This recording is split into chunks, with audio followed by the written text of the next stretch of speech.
সালের অগাস্টে সারা রাজ্য, দেশ, বিশ্বকে কাঁপিয়ে দিয়েছিল আরজিকর হাসপাতালে চিকিৎসক পড়ুয়ার ধর্ষণ ও মৃত্যুর ঘটনা। আরজিকরের ঘটনার ঘা এখনও দগধগে। এর মধ্যে শহরে আবারও এক ঘৃণ্য ঘটনার অভিযোগ। খাস কলকাতায় কলেজের মধ্যেই এক ছাত্রীকে গণধর্ষণের অভিযোগ উঠল। কলেজ ক্যাম্পাসের মধ্যে এবার ছাত্রীকে চরম নির্যাতনের অভিযোগ উঠল। ঘটনা ঘিরে তোলপাড় রাজ্য। অভিযোগকারিনীর অভিযোগ, ২৫ জুন রাত ৭:৩০ থেকে ৮:৫০ মধ্যে ঘটে ঘটনাটি। এরপর কসবা থানায় অভিযোগ জানান তরুণী। পুলিশ সূত্রে খবর, এই গণধর্ষণের অভিযোগে গতকাল রাতেই গ্রেফতার করা হয়েছে ৩ জনকে। এর মধ্যে ধৃত মূল অভিযুক্ত কলেজেরই প্রাক্তনী, আর বাকি ২ জন ওই কলেজেরই পড়ুয়া। প্রথমে তালবাগান এলাকা থেকে গ্রেফতার করা হয় ২ অভিযুক্তকে। এরপর তাদের বয়ানের সূত্র ধরে মূল অভিযুক্তকে গ্রেফতার করা হয়।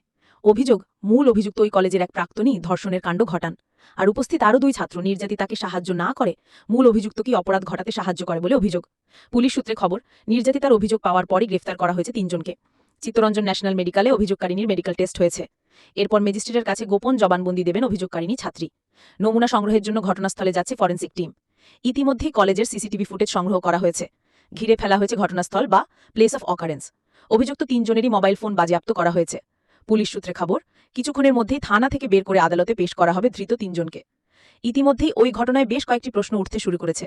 কেন ওই দিন ভর সন্ধে প্রাক্তন ছাত্র কলেজে গিয়েছিলেন? কোথায় ছিলেন কলেজের নিরাপত্তারক্ষীরা?